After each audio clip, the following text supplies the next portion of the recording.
What's up? Hey, can you hear me? Yeah, I hear you fine. Sweet. Where the hell did the beard go? I sneezed. It all came off. Lovely. Hey, you got video? I do not. Oh, lame. Yeah, girlfriend It's all doesn't right. like me being a cam girl anymore. Oh, well, that's no fun. Is the audio coming through? I've been told my headset makes me sound like a 50-year-old man. You sounded like that always, but Okay. it sounds all right to me. All right. That's all right. I'll put your Bane picture up instead of just my face. It'll be. Can you actually add a photo? Is that like a possibility? Rename? No, probably not. I don't even know where to do this. This is the first time I'm using Zoom. Zoom. Yeah. That's what noise it makes. So I had a little studio set up in my house, and all of my children are running around being crazy. So I had to come to the library. I mean, this is my mansion house. This is where I live. And that's why I assumed I see your manservant in the back. Yeah. Tell him to get back to work. Yeah, what is he doing? Oh, fired. All of you fired. Come back next week. So what are you up to now? Oh, I just deal drugs mostly. Oh, okay. Yeah.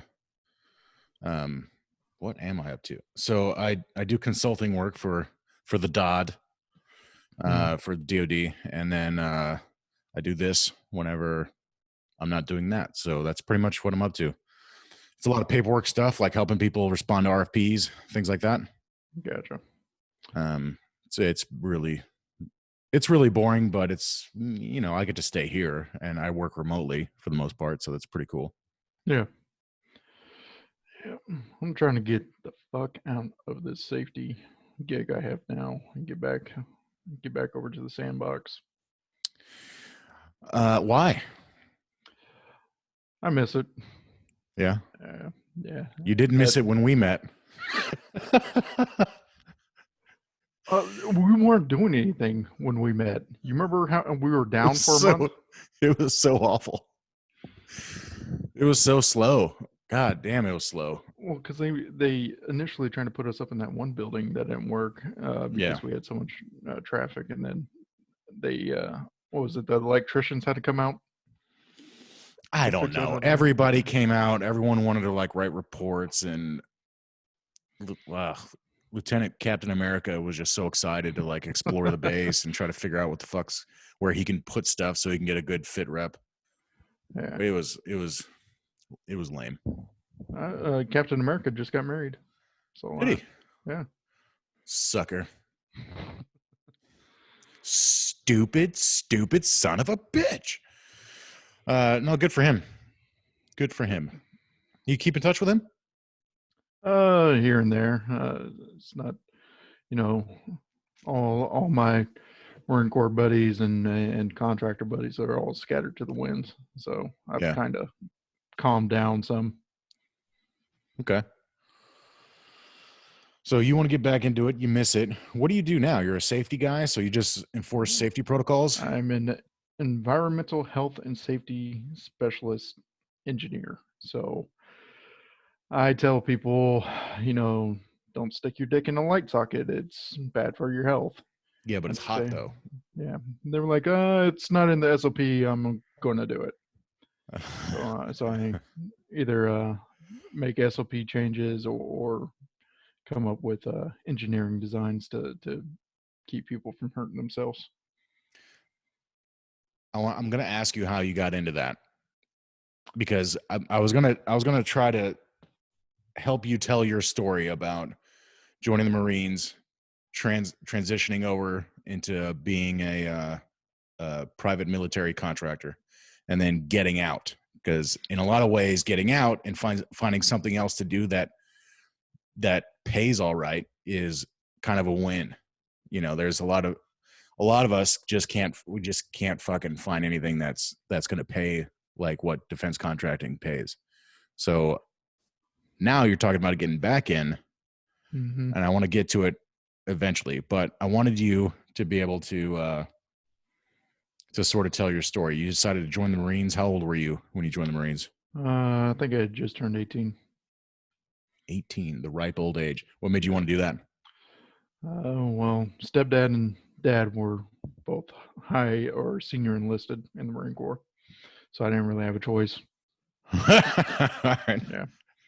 So you had two dads that were both in, and they were like, "No son of mine is not going to be a Marine," or how did that work? Yeah, they signed me up for the ASVAB. I didn't even know what the fuck the ASVAB was.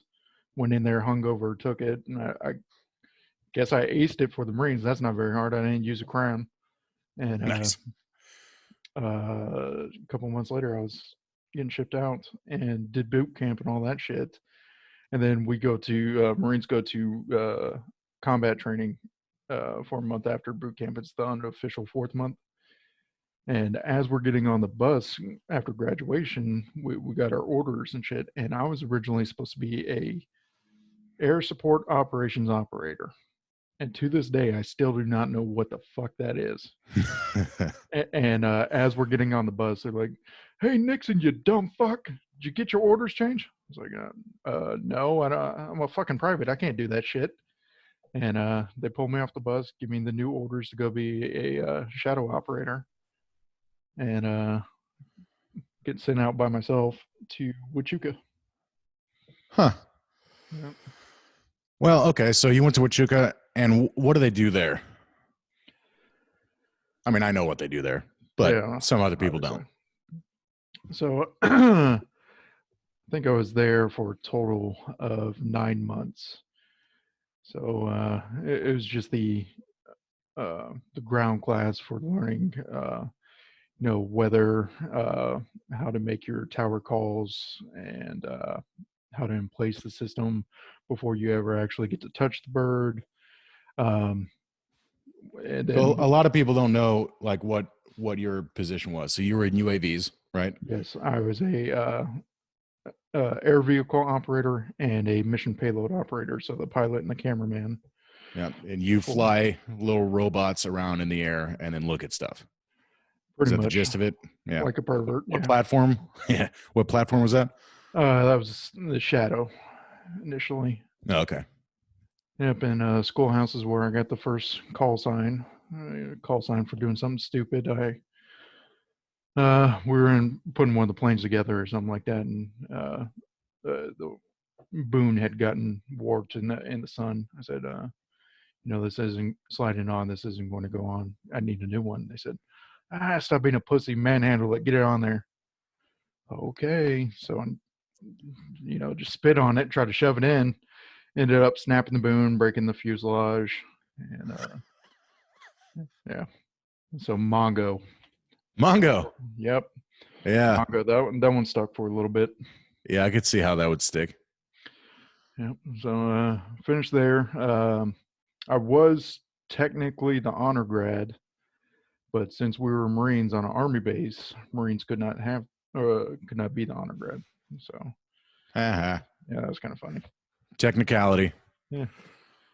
So graduated out there. Then got orders to 29 Palms, California.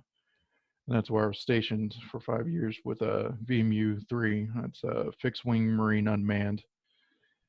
And what was your combat experience at 29 Palms? God, that was a shithole and a half. So I'm pretty sure that that's our largest military installation in the continental U.S. And it is a giant, empty, barren desert that was the land was condemned by the U.S. government, and the Marines were like, "Oh shit, we'll put a base there." So there's a giant lake of shit right by the front gate called Lake Mandini, and pretty much it's folklore and Marine culture because it's out in the desert and it's steaming shit, so it gets hot. You can smell it from miles away. So just like all of the base's shit just floods over there. Is that where it goes when you flush the toilet? Yep, and it's supposedly they've improved it since then, but it's their water filtration system and recycling, so that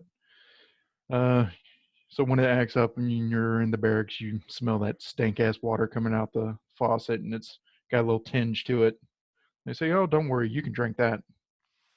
Is there a booming nightlife in 29 Palms? About the only thing you can do there is either crystal meth or get a DUI. So yes, is what you're saying. The best feature about 29 Palms is it's 2 hours from everything. So you can go to Palm Springs, that's about an hour away. San Diego, Vegas is 2 hours away. So if you ever had Libo, you got the hell out of Dodge. You could do a lot of drugs in 2 hours. Yeah, I think that base had a significant problem with spice and salvia as well. Spice. Yeah. Oh, that's funny. All right, so you did how many years there? Did 5 years and one deployment with them over to Jesus. Hellman's. I mean, thank you for your service. Yeah. Who hated you? Who did you piss off to stay there for that long? The fucked up part is, so I got out. 3 months later, my squadron moved to K-Bay, Hawaii. What? Yeah. Yeah. So that was their plan the whole time, and they had it's like that. It's in the mail. You keep hearing that it's in the mail. It's coming, and it'll be here. And sure enough, as soon as I get out, they're over there. And the fucked up thing was, I didn't think they'd be able to do that in under 3 months because I'm getting out and I didn't hear anything about it. That's ridiculous. Yeah, they were trying to Home Alone me. Yeah. Oh man, that's so funny. My Army unit, guard unit, had they had rumors about deploying all the time to different war zones, etc. They had gone to Iraq twice before I got there, and so I showed up, and everybody's been doing convoy security, force protection, running missions and stuff. Then I showed up, and so everybody's like pretty stressed out, salty, that kind of stuff, and on high alert a lot. And this is the guard, so like I'm just like showing up for drill, and then some people are like they're still switched on, right? And then I'm like, all right, cool, like hearing all these different stories about them deploying and so on. And then we get orders. I'm like, fuck yeah, let's go to war. This will be great. And then they're like, you're going to Egypt. It's like, who are we killing in Egypt? They're like, nobody. I'm like, okay. And anyway, I did the Egypt tour. And then after that, it was like, all right, we're going to go to Afghanistan. I was like, finally, Jesus Christ, waste my time in Egypt. And then those orders just didn't show up. And then my ETS showed up before, I'd lost faith in the whole unit and the guard as an organization in general. And so I was like, peace, I'm out of here. And then like 8 months later, they go to Afghanistan and Iraq and Syria. And they're just fucking shooting rockets everywhere. I was like, God damn it. Missed it. But at the same time, I met you as a contractor instead and made way more money than the state general. So fuck them. Yes, I know our meeting is the highlight of your career. It is. I will never forget you and your outrageous tattoos. Yeah. Okay. Yeah, I did have a handful by the time I met you. I was trying to think of the timeline and when I got them done. I've only got one added since then. Oh, okay. Well, I need to add some. I got a lot of blank space. And it was from our favorite skit, Fat Man and Robin. All right, so let's go. Before we dive right into Fat Man, let's talk about how you got out of Marines. So you got out, and you have a very interesting story about getting out. Oh, am I telling that story? Yes. This is one of my favorite stories. All right, we'll go for it. So, what you and I are about equal size. You're about 6'3", 6'4". Yeah, I'm an inch shorter than you, I think. Yeah, so I'm 6'4", 6'5" on a good day. And the Marine Corps has very strict height and weight requirements. And the only time I ever fit within their standards was coming out of boot camp. And I looked like the MVP for the Holocaust. I mean, you could see the ribs. I mean, you didn't have to put any equipment on me to see the poles. Just very, very scrawny. And I barely made the weight by 2 pounds. And I think at 6'4", they want me at like 218, 220, somewhere around there. So fast forward a couple years, couple beers and shit. I've got a little bit of a gut. I can still do all my duties, still run, jump, shoot, and all that shit. But we're coming up on another deployment. And they say, Nixon, you're fat fucking ass. You're not going with us. Which Marines, they don't see race, color, creed, or anything like that. But if you're overweight, you are the Yeah. nastiest piece of shit they've ever seen. You're disgusting. You're Everything about you is disgusting. You're Ew. fucking hated. So they said you're not going on this tour unless you can make weight. So I came out with a brilliant idea. We're in California. It's the plastic surgery capital of the world. All these little housewives, they go do this shit and they're fine. So I get the idea. I'm going to get liposuction. I'm going to do that. And I had to devise a plan because I can't do it without the Marine Corps' permission. I'm technically government property, and that would. You're also on a timeline, right? Yes. Yeah, significant timeline. Yeah, to drop. Was it something like? I think I was around 265, so 45 pounds in a month. Yeah. Or make tape. I was closer to taping it than I was to making weight. Yep. So my plan, instead of telling them directly what I was doing and getting in trouble for it, was my ex-wife was pregnant at the time. And I told them, oh yeah, they're worried the baby's going to come out retarded or disfigured or some shit like that. We've got to go to a specialist down in San Bernardino. They're going to check her out. And they're like, oh, no problem, Marie. You go down there. You take care of your wife. So we get down there, and the office is great. It looks very professional, very nice. And they tell me it's going to be about a half-hour operation. I was like, oh, great. And then when we went in the back room, that's when things didn't seem right, because it's liposuction. So, this is an operation for fat fucks. And they've got this scrawny little gurney for me to lay on. My arms are overhanging the sides, and they just like wrap them in paper towels and like tuck them underneath me to hold them in place so they're not dangling. They wrapped your arms in paper towels? Yeah. So they pretty much looped it and then like tucked it underneath me, like a cuff or something. And I thought I was going to get the mask. I thought I was going to get some anesthesia, go sleep. No, local anesthetic. So he taps me a couple times in the stomach, and he goes, this is just for the incisions and stuff, and we'll pump you full of this Pepto-Bismol looking shit to numb your guts. It's like, all right. So he makes Hold on, did they need you conscious for the operation? I don't know if they needed it, but they were fucking doing that. They didn't say. Yeah, I did not pay attention to the pre-op. I was like, God. Dumbass Marine. Better pay attention.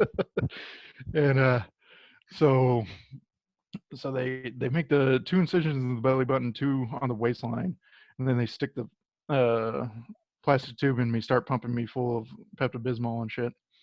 And that's going on for about 5 minutes. They're like, okay, we're ready to start. So the Pepto-Bismol stuff, is that like a local anesthetic so that it numbs the inside of your gut, or like what does that do? That's what it was supposed to be, but I mean, fuck, it could have just been essential oils. I don't know. It's lavender. Yeah. So he pulls out this fucking wand, and it's got a little laser on the tip of it, and that's what's supposed to melt the fat and suck it up. And so it's a good little 12-incher, maybe 14. I don't know. It's kind of girthy too. So G.I. Joe shows me he has his Kung Fu grip because he has to pick the skin up and jam this fucking horse dick made out of lava through my fucking gut. I mean, this thing's like hitting my breastplate and shit. He's up in there. I mean, he's going to town like he hasn't seen a woman in 2 years and shit. And I can feel fucking everything. That Oh, local God. anesthetic didn't do shit. But I'm sitting there like, oh, it's only going to be a half hour. Fuck it, I'll just man up. And I'm feeling everything. And they're just sitting there laughing, joking on. And I mean, like, for the next 3 days, I had his grip mark on my fucking gut from how hard he was picking my shit up. Oh, So, my God. keeps going. And I can see out of the corner of my eye, he's got those little vats that they fill up what they're sucking out. Yeah. The containers. All I'm Yeah. seeing is pink shit. I don't see the floating yellow chunks or no. Oh, there's no chunks of fat in there? No, it's just pink shit. And then he's pumping more pink shit into me and taking more pink shit out. I'm like, do you have the fucking thing on or are you just stabbing me? And a half hour turned into 3 hours.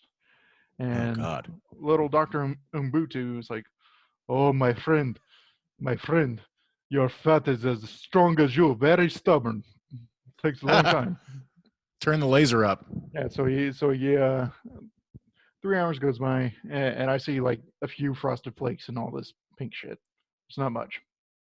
Sews me up, sits me up, and doing the post-op. So I was like, oh, okay, no, I'm done. I get to go, get to leave. That wasn't as bad. Well, it was much, much worse than I thought it was going to be.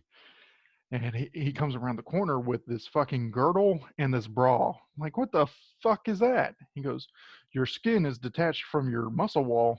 This is going to compress it and push it back on. I was like, you didn't tell me this before. I'm going to walk around with a fucking brassiere on for 2 or 3 weeks.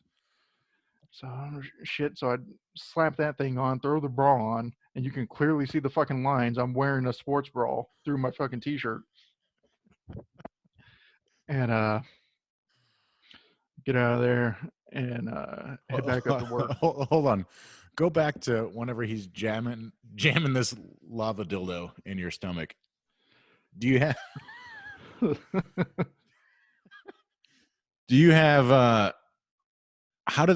what did that feel like? Like, was it on fire like the whole time? Was it like it was like scraping against your abdominals underneath the fat layer? Like, what the fuck was that? Oh yeah, Like, it was not pleasant. It didn't ease into it.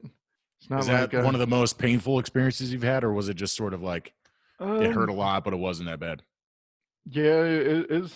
I mean, like when you stub your toe, you get that little teary-eyed, but you're not crying yet.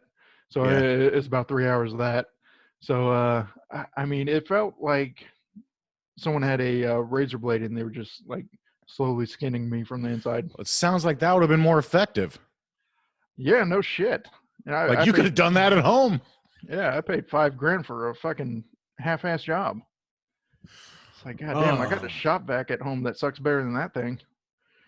So, yeah, I think he said he pulled 5 pounds out of me, and I'm looking at the bats. I was like, okay, 4.9 pounds of that's got to be your Pepto-Bismol shit. I was like, there's nothing in there. So, next day we get back to work, and I've got this girdle on. Man, I'm fucking hurting. You didn't even take a day off? Why would I take a day off? I'm not the one. Because your lie to the Marine Corps was that your wife, and you had to go see a specialist, right? Yeah. So we thought it was just for that day. I don't have a disfigured fetus floating around inside me, so there's no reason for me to take off. Like, hey, I got hit by a car on the way back, and I had to go have an emergency surgery. And now I'm back. So, and I was under the impression that the little housewives, California housewives, they do that shit and go back to fucking Zumba the next day. So I was like, oh, this would be no problem. So like, did they give you a pamphlet or anything? Like, did you they gave me a pamphlet. They gave me a pamphlet and they gave me like 20 Vicodin and shit, and I couldn't take those because we get piss tested like twice a week. So I just had to fucking suck it up.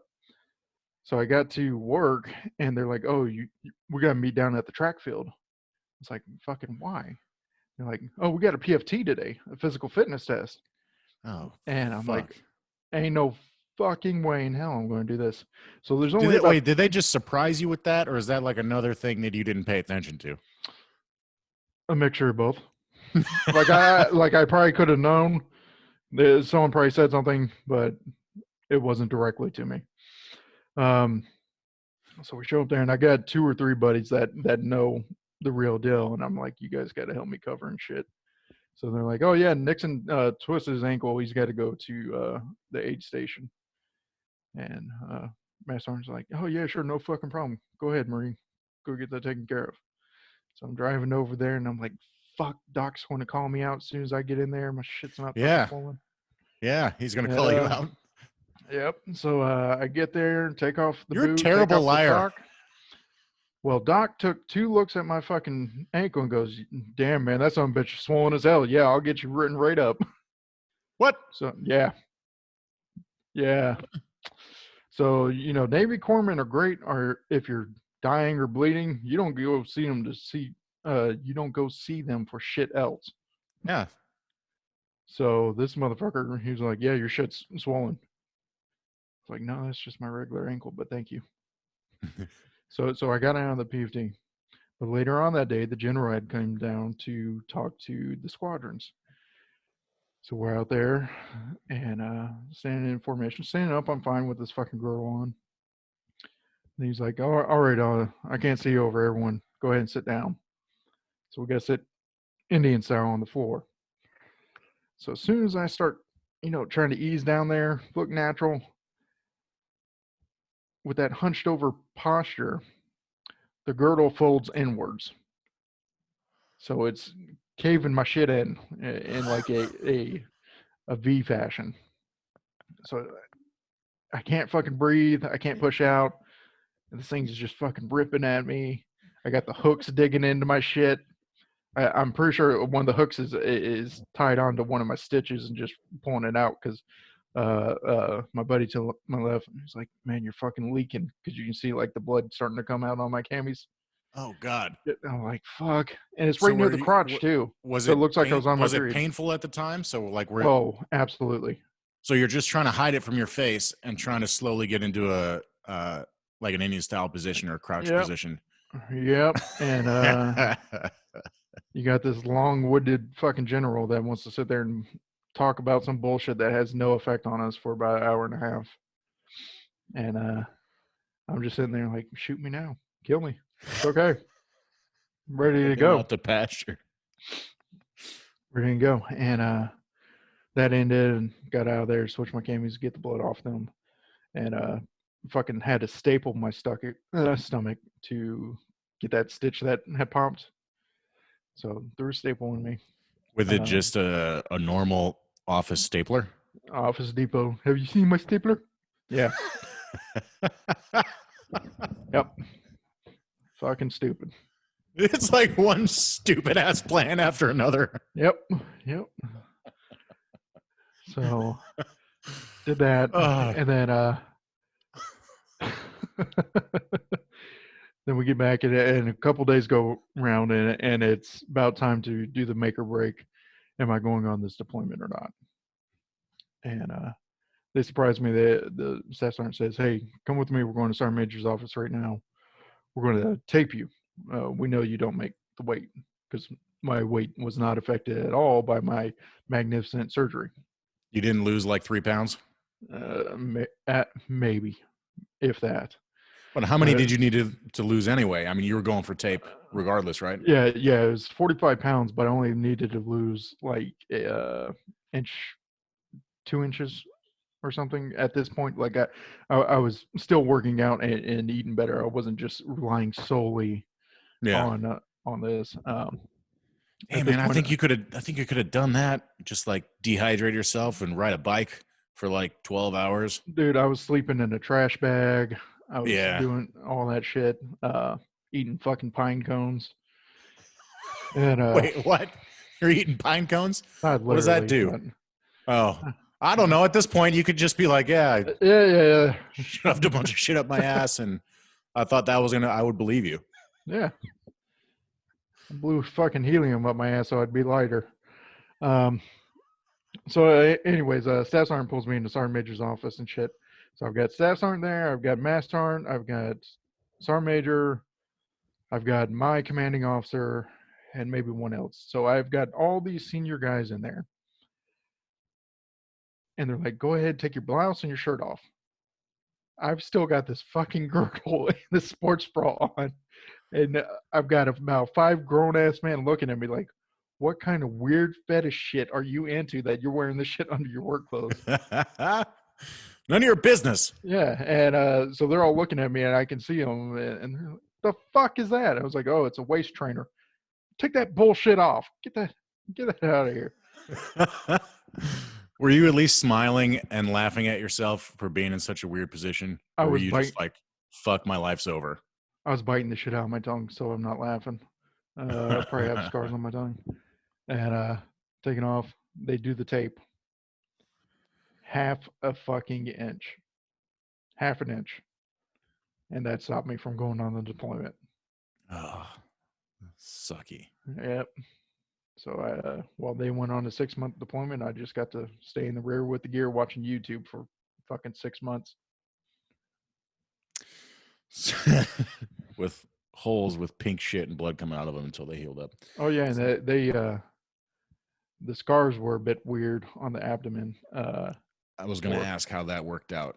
Well, they're gone now. They're not very visible, but for about 2 years, if I was cold, they glowed a deep blue. It looked like I had fucking what's that shit the girls do now? Varicose veins? No. The jewelry they embed in the skin. What's that? Oh yeah. I can't think of the fucking word. I don't know either. Dermals. Yeah. Yeah. It looked like I had blue dermals on my hips, like where the little V goes down to your happy place. So it was glowing, or it was just blue. It was glowing like fucking Frodo's sword. Like it put off light, like bioluminescence. Yes, like I could turn off the light and you could clearly figure out where my fucking scars were. I could not figure this out for the life of me. I'm like, what the fuck did he put inside me? It's like, do I have Wi-Fi? What the hell is this? Maybe something to do with the laser? Like maybe it's like radiation left over or something? Maybe. All I know is I can't have kids now. Are you serious? Yeah, I got one and done. Oh, okay. I think it's mine. Okay, so you had to skip that deployment. Did you end up like how long until after that were you done with the Marine Corps? I did the rest of my contract. I was 3 months shy of 5 years. So. Okay. Aside from that fiasco, what made you decide to get out? Oh no, I got the letter for being a fat boy. So you just got the fuck you get out. Yeah. So you would have stayed in? Probably not.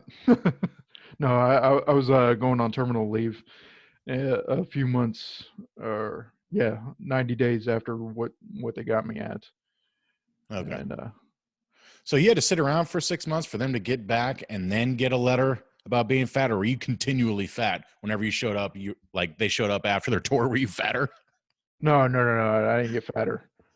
I was gonna say that would motivate me to just be like as skinny as possible. No. I got out and I still didn't make weight. And at that time, they were doing more regulations. They were doing the MAP program and military appearance program, shit like that. And it wasn't until I got out, and sure enough, 3 months later, they changed the regulations where I would have been fine.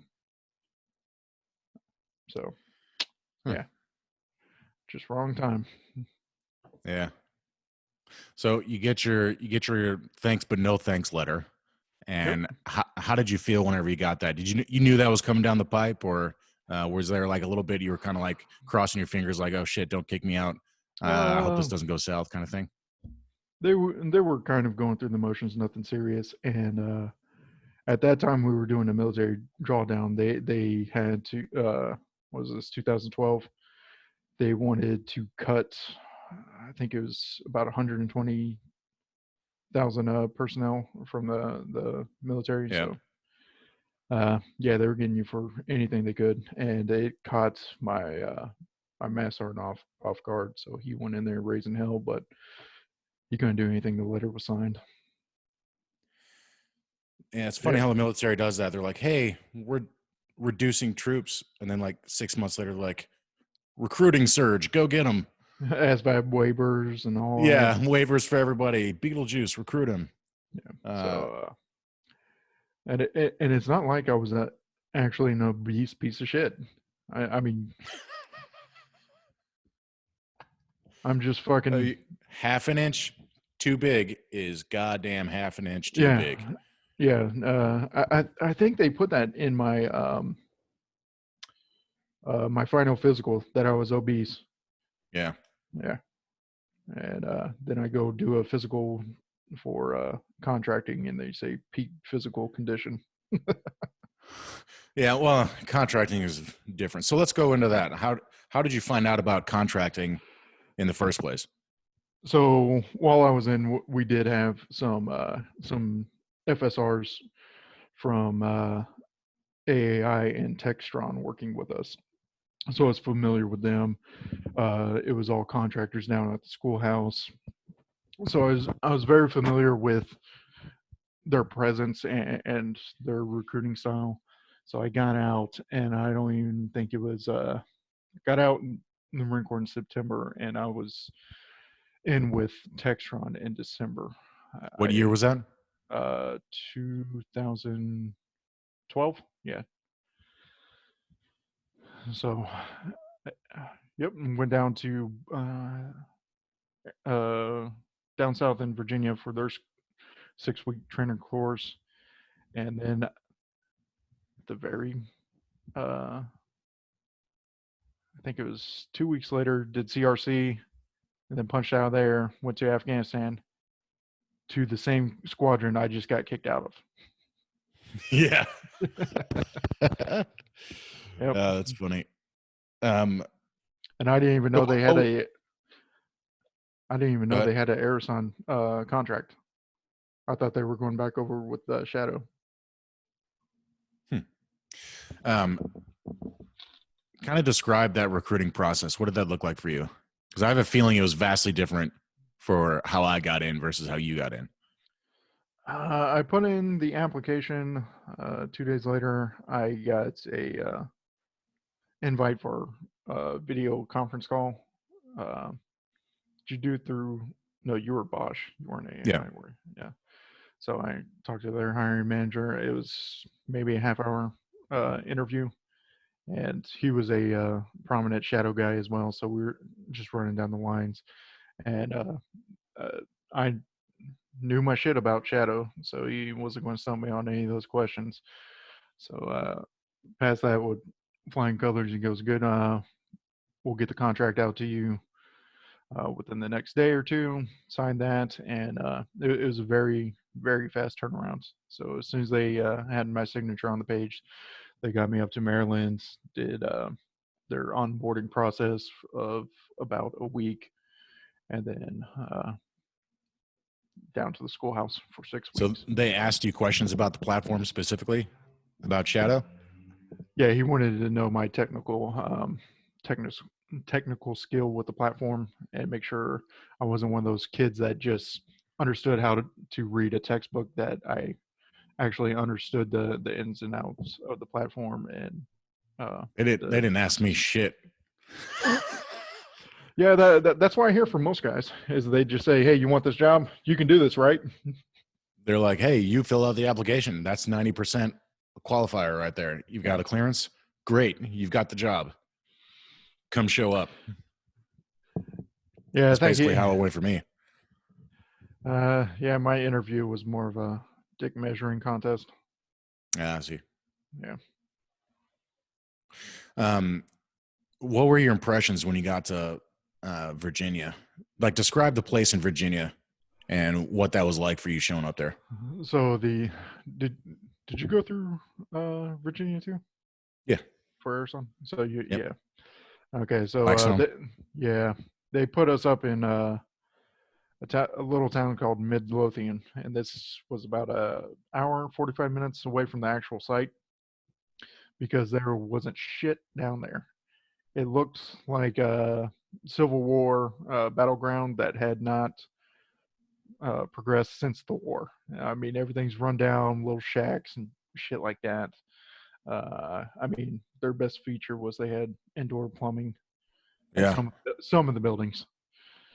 So we got down there. Honestly, driving by, you wouldn't even know it was a base. So damn run down. Yeah, it's like a chain link fence. Yeah. And you're like, do people work here? What the fuck is going on here? Classroom trainings in a trailer that I damn near fell through the floor. Like all the support had rotten out and shit. When I got there, I was thinking all the same things. And I was like, well, I don't even know if this is real. Like, are people going to snatch up my kidneys or something? Like, what's going on here? I mean, I met one person at the hotel in Midlothian, and they're like, hey, are you here for that? Are you here for that secret stuff? And I was like, are you trying to sell me illicit substances? And, I met somebody who was also working there. And then we drove down separate, and I just had no idea what to expect. And we got there, and I met some more people, and I was like, cool. Well, at least this looks like a real kind of program. And then they brought us into like this. It looked like the end of World War II era single story wood building that was like rotted out that had all the gear in it. And we were doing an overview of all of the equipment. Yeah, I remember the building. I know which one you're talking about. So yeah, and I was like, this seems like a very strange place to put very expensive equipment that I'm pretty sure is ITAR controlled and needs to be better secured. I mean, because you could just walk right into any one of those places. There weren't like locks on the doors or anything like that. And if there was anyway, you could probably just walk through one of the rotted out walls, and like you might have to shoo away a family of raccoons or something. But once you got in there, you see this gear and you're like, oh, here's stuff like that. It wasn't medical supplies. So I was like, okay, they're not going to take my kidneys. That's good news. We open up the box and there's real planes in there. It's like, oh, thank God. That was a relief for me.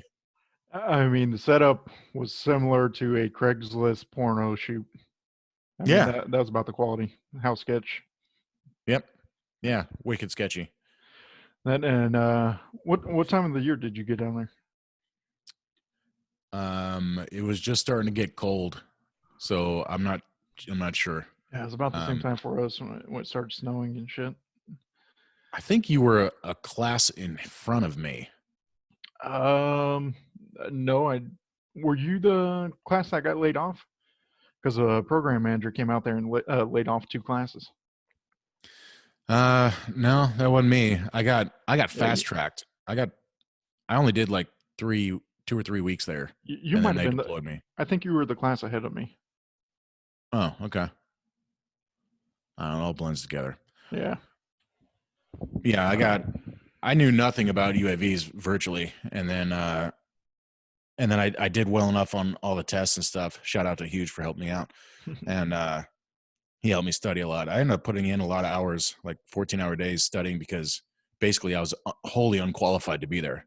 But because I was working for the sub needed to fill slots, and I applied. And I was going to K-State at the time, studying aviation robotics through their. It wasn't even a real UAV program at the time, but on the application I suggested it was, and so they they were like, "Yeah, cool, bring him out." And I was like, "Oh shit, did I just get out a job before I graduated this college?" It's like, "Fuck yeah, I'm leaving." So I quit school. I was only there for a semester and a half. Oh, I mean, most of the guys with UAS experience, their college experience that they put on their applications is going to be Cochise College. That's the one everyone has. Dude, what is that? Yeah, like I've noticed that as I've collected resumes for other contracts.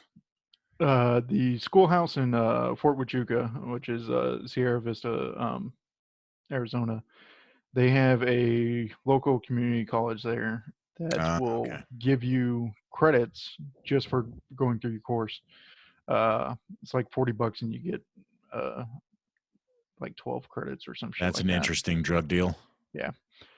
And even if you follow through and finish the degree, it's not worth shit. I believe that. So, here's a way to tell if you were a class ahead of me or after me. Famous story about that site out there. So the nets, how they have the generators on the nets that catch the birds. Yes. Well, this is one of those good experiences of mixing military personnel with the guys that are coming fresh out of college with no real world experience. So one of our duties as students was to keep the generators fueled. So you have a couple Honda generators out there that are gasoline. You have some bigger generators that are diesel, and the fuel can be found in the little fuel farm there. But they also have aviation gas. Well, I tell one of the kids, the college kids, hey, go fill up the generator on the launcher. And they think he's a grown adult. He can handle this. He doesn't need any supervision. Let him go. No one's paying attention to him.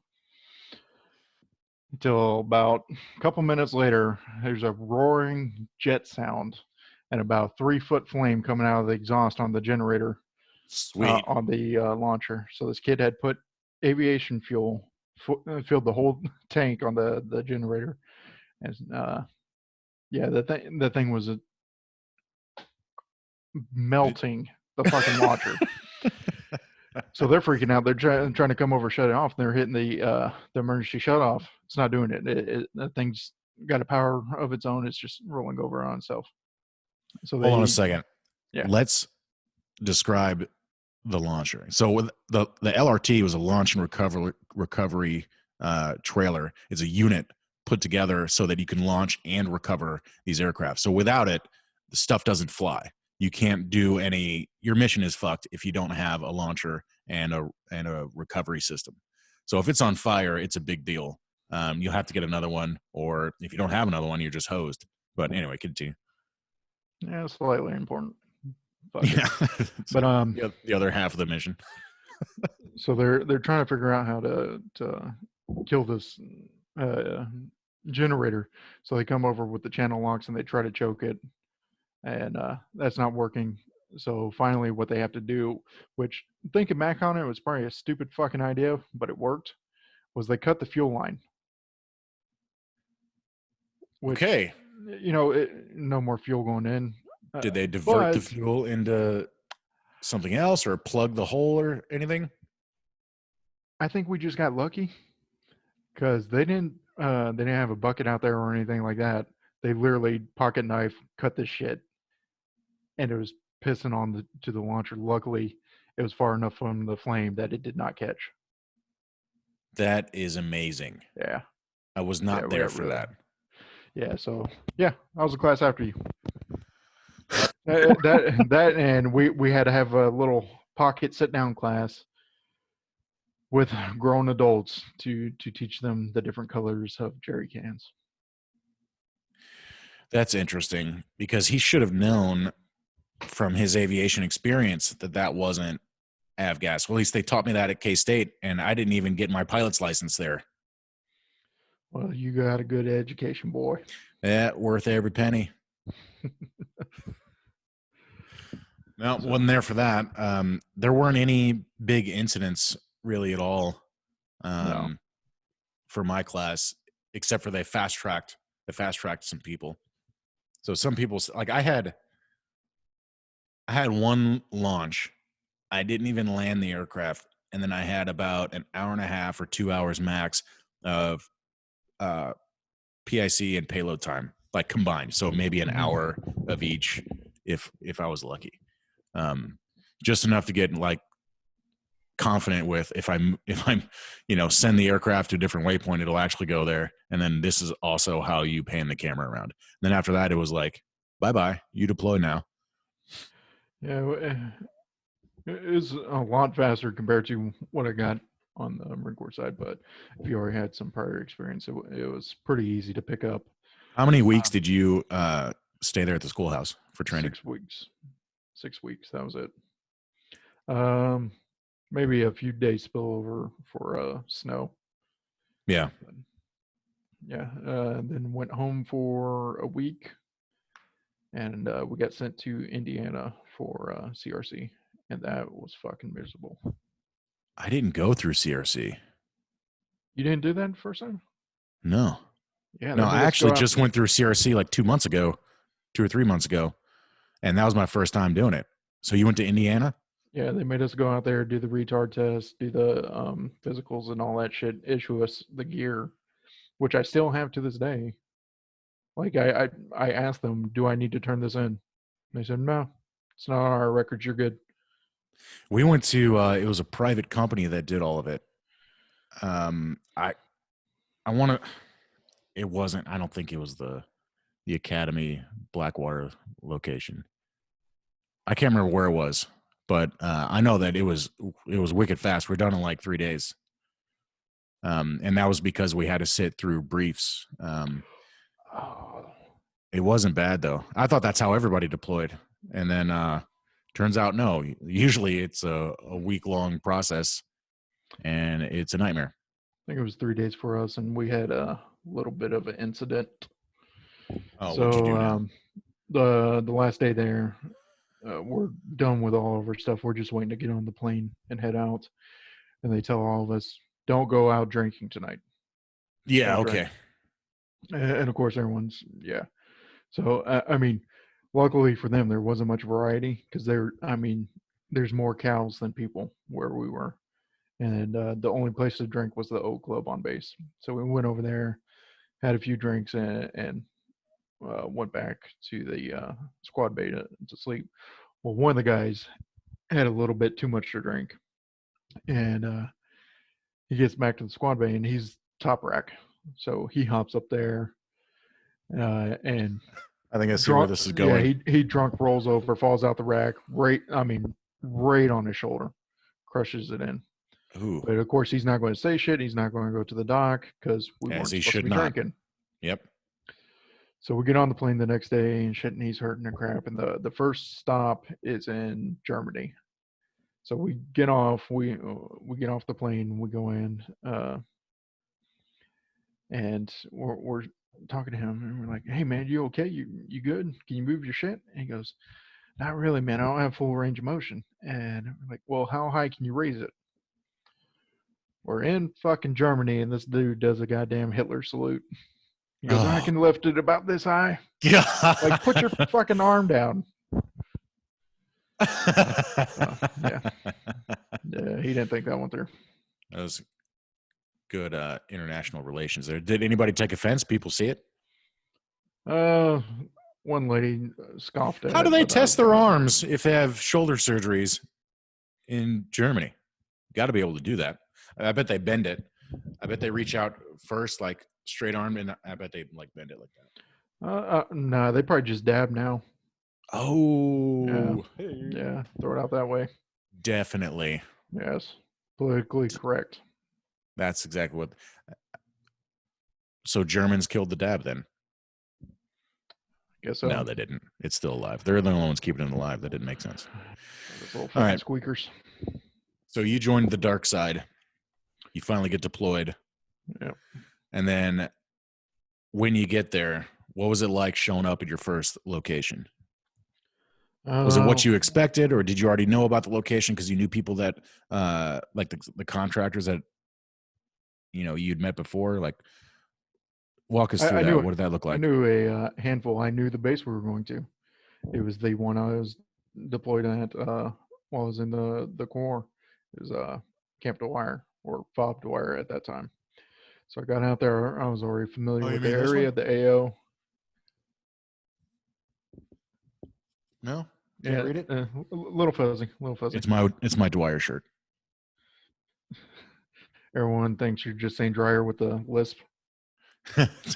So, but get out there as pretty much the same site that I initially built, And I knew some of the contractors, like, well, I won't throw names out on this one, but Probably that best. It's night, probably best. yeah, that and it was my same squadron, so I knew every single Marine out there, and they were like, "Well, what the hell is he doing out here?" It's like, "Is he allowed to be out here?" I was like, "Yeah, no shit. I don't work for you fuckers anymore." I remember that. I Once, met you out there. I want to say it was Dwyer. Did we meet at yeah, Dwyer? Was it? yeah, because Okay. we were the stay behind crew when they were retrograding back up to Leatherneck.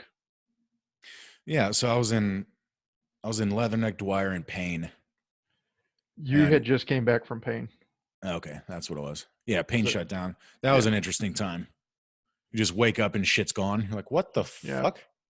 Like entire buildings are just disappeared over yep. my sleep cycle. It's And weird.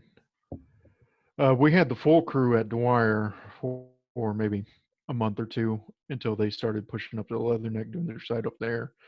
And well, there was a handful of us on Dwyer that picked to be the stay behind crew, and then you guys came up from Payne and joined us.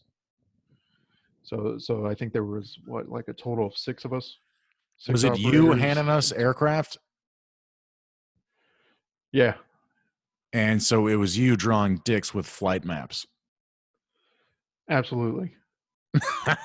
Well, I wasn't the only one.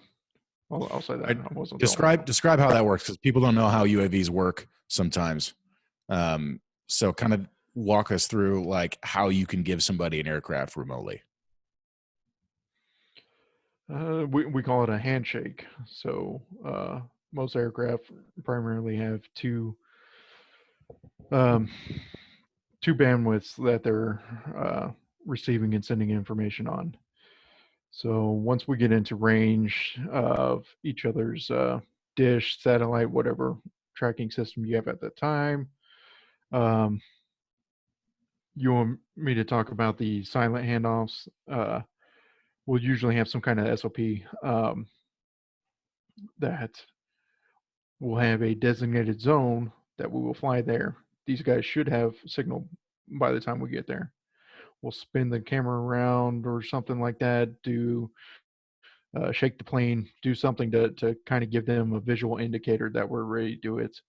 And we'll cut one of those signals off. And we'll be able to see from our end if someone picks up on that bandwidth. So I tell That people to happens. imagine a remote control car. Like you've got a little remote control car and you're in a big field. And you have 2 controllers and a friend. And your friend with his other controller is like on the other side of like a football field.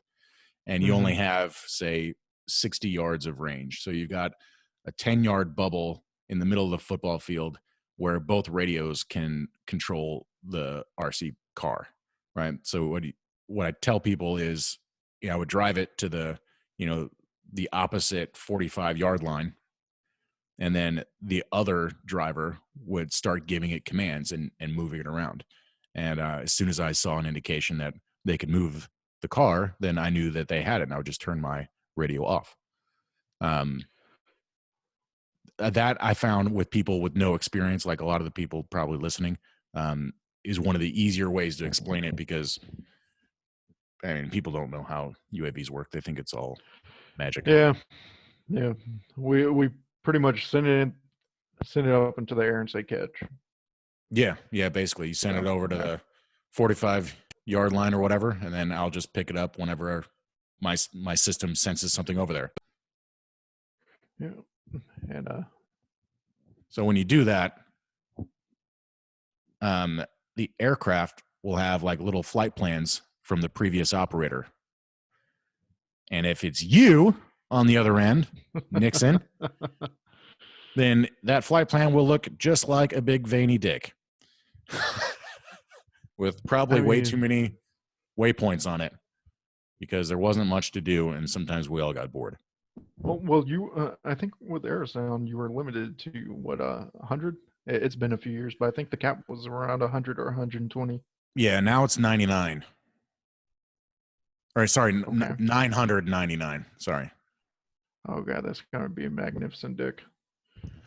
Yeah. Or like a gigantic screen, like just huge amounts of lines drawn everywhere just to make the new operator picking it up, just to make him have a little heart attack. Like, oh my God, what's going on? So many dots and lines. Yeah, I remember one operator did that. He was very bored and had OCD, so he had to make geometrical patterns all over the screen. Yeah, I remember I received a pentagram one day, a dick, a note that said fag on it. There was I want to say it was a vagina. We were talking about it and we couldn't tell what it was. It was like it was like a vagina. It was like sort of geometric shape, sort of like that. And we're trying to figure out what exactly that was, because they were funny. Like there was like 3 or 4 days in a row of funny flight patterns, and then I think people stopped getting creative, and they were just like, all right, well, send them the aircraft anyway. Boobs, that was another one. Yeah. Those are the easy ones to make. Oh yeah, I remember I did that one because I was flying with Tits McGee. You remember her? You know, she lives in Kansas City now. Oh really? Well, not in the city. She lives somewhere around here. I've met up with her before. We're talking business. She's pretty bright. She does like cybersecurity stuff. Did she end up marrying Donkey Dick? I remember that was her big stressful moment out there. I don't know. I didn't dive into her personal life. Well, she was having a little crisis over there, and she couldn't figure out whether she wanted to go on with this guy. And we said, well, what good qualities does he have? And the only thing she could remark on was his donkey dick. I don't remember that conversation, but it sounds about right. I was thinking about having her on the show. Now I'm thinking I probably shouldn't. Or maybe I should get both of you on the show and you can recant the conversation. She can recant how she had a reprimand me. You might have been here for this. Dude, you'd be so Me Too'd nowadays. Oh, absolutely. You'd be in jail. Absolutely. They would have you on every newspaper. The shit you said to her specifically was like, yeah. I was like, I don't think you can say that. And we were all like cussing and shooting the shit all the time, like pretty much speaking freely. But at like 8, and you're like, why are we all at 8? We should be at 11. Yeah, luckily I've calmed down a lot. You actually sound more calm. Yeah, not being around that environment anymore. I don't drink anymore. Yeah. So were you drinking then? Out there, no. But yeah, I was still drinking till a couple of years ago. I was gonna say, why didn't you share if we were drinking then? I remember we worked out all the time. That was about the only thing there was to do. No, I did have my ex-wife send me stuff, and I was making side money. I didn't partake in my own stash. The prostitution ring.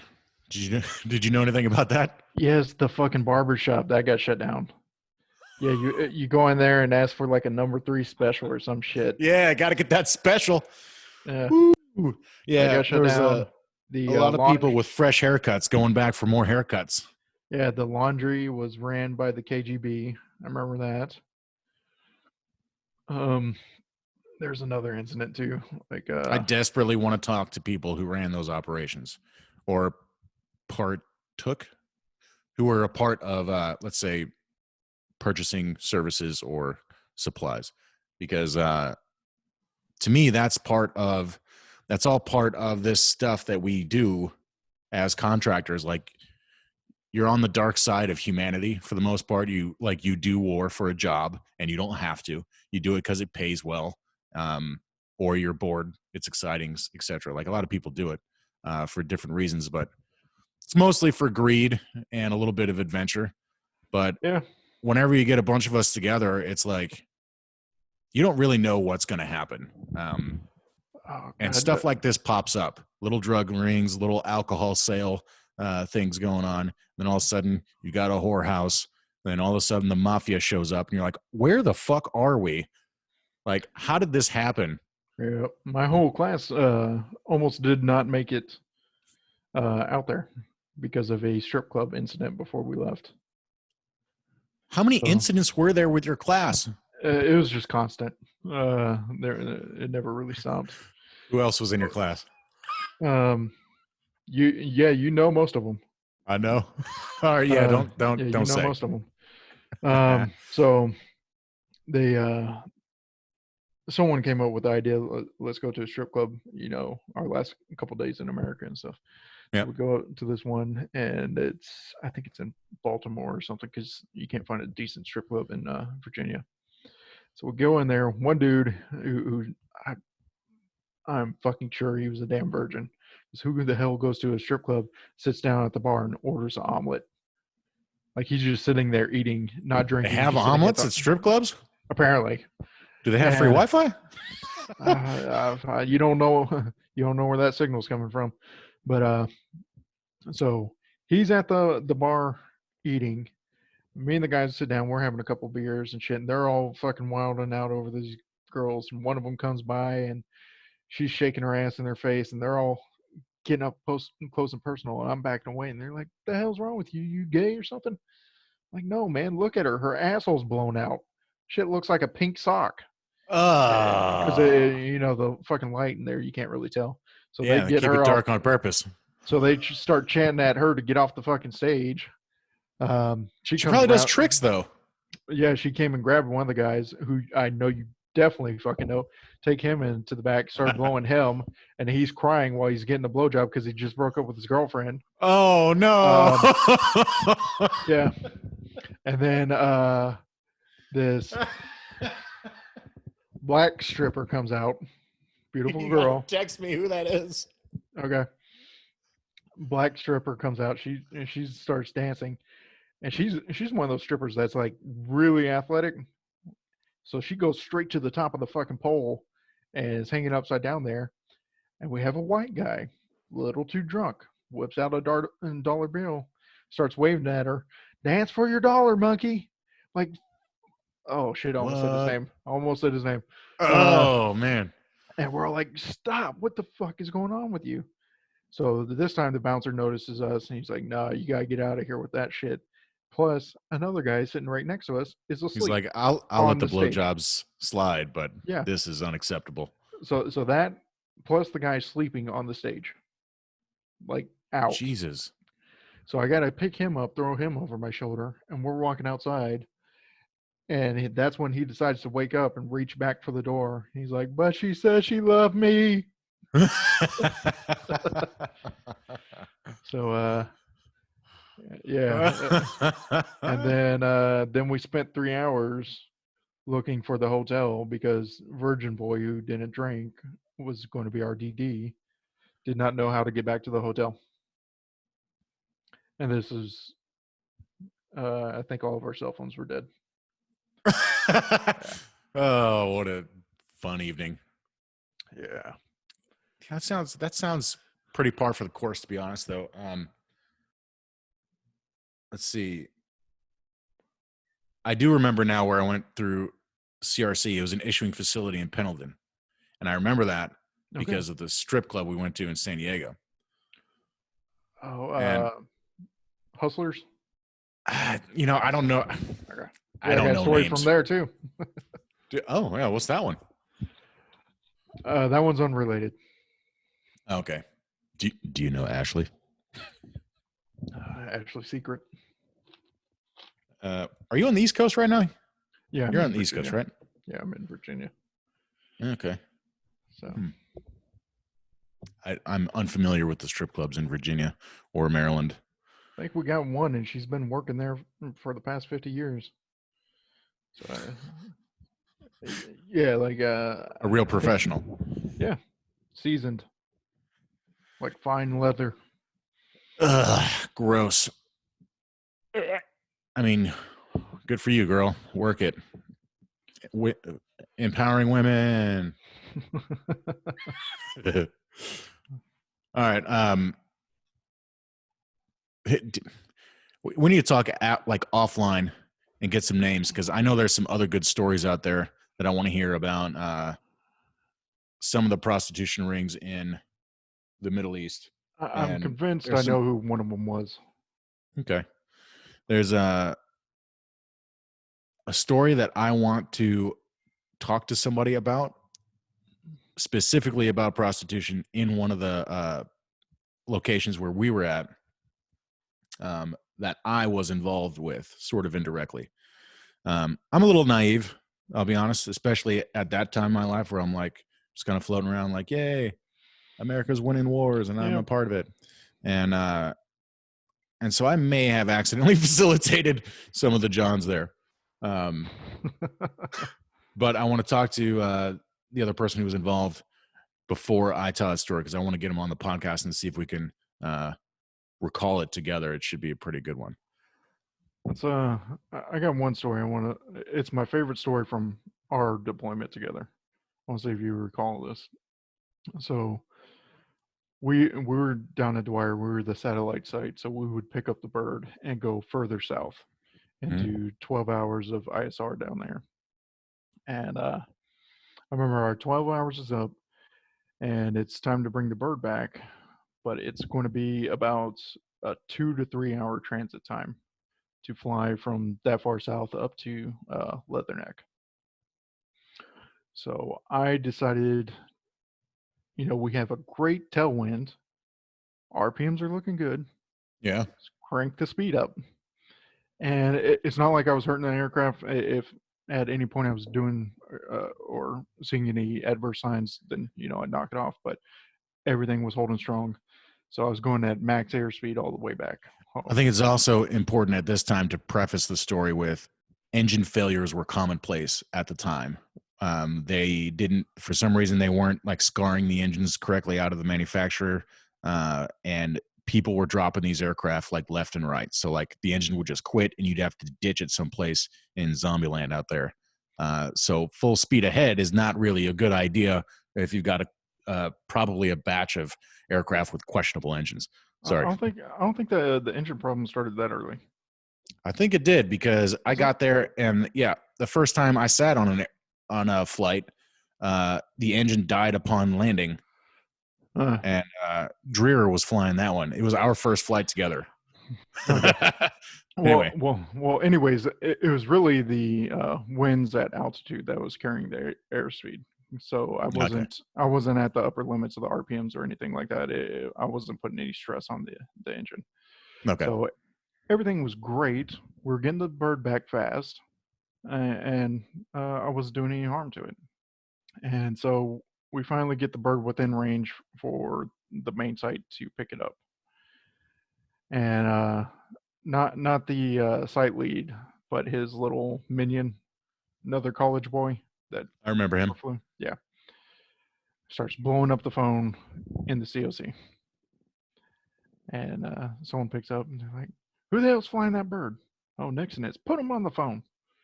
So he puts me on and he goes, "What in the fuck are you doing going 110 knots? I was like, "Because I can't go 120. And he tried to chew me out and stuff. I was like, "Look, I've got all the metadata. There's no adverse signs of stress on this aircraft. I'm just trying to get the crew out of here." And there's nothing saying I can't do it. And the very next day, there was a read and understand for max airspeed on transit. Yep. Yeah. Yeah, that's kind of like what you were saying in your safety role now. If it's not written down, people are going to do it. Yeah. Yeah, you were doing that. Yeah, I definitely tiptoed over that line and then fucking kicked it. So I do remember something to that effect. Was I on mission with you? Did we worked in the same talk, but were we on the same aircraft? Occasionally it was between you and I working together, or me and Tits McGee. Oh yeah, and then I would rotate out with Burger. Thought we weren't using. Okay. Well, Wait. you know, Yeah. le bagarre. God, and him fighting with Captain America, that was some of Loved the it. funniest shit Loved I've every ever second of seen. it. Yeah, it was Because fantastic. I remember Captain America, he's America's wet dream and shit. And Berger was giving him shit about being a Christian. He wasn't attacking him for it. He was just saying, "How do you know? How do you know it's true?" Stuff and going on about that. Very heavily challenging his faith. Yeah, because I hate to say it, but Berger's really good at pulling up good points, like, on most subjects. Yeah, I'd agree with He, that. he's very good at debating, especially if it's something he's knowledgeable about. If it's something he doesn't know, then he'll tell you up front. But Captain America's stumbling for words and shit, so he finally looks at me. He's like, "Nixon, help me out. You're a good country boy." I'm like, "No, not really. I don't know what you guys are talking about." Barking up the wrong tree. Yeah. I just wrecked his whole world. He didn't have a whole lot of support. No, I'm pretty sure he was about a couple months away from starting a shotgun. So He was very gung ho by the time he showed up. It was, it was always questionable whether or not his improvements, which were, they were like heavy lift improvements. Like you had to move the whole site to get a little bit of improvement. You know what I mean? mhm. It was always questionable, his ideas, and he always seemed to like change his ideas every few days, and we're all just kind of like annoyed by it. And we've been operating there for a while before he showed up. Yeah. And you know how it is. You go to a new place, or you get like a new manager, and he's like, "All right, this is the way we're going to do stuff. It's all new." And you're like, "That's not going to work, sir." He's like, "Yes, it is." Okay, okay, let's do what you want to do. So that was fun. Moving around was a lot of fun. Yeah. Well, I did appreciate when the lieutenant colonel came down there and knocked him down a peg. They were doing the promotion ceremony out there, and he looked at the kid that was picking up Lance Corporal, and he goes, "You know what the difference between a Lance Corporal and a fucking lieutenant is?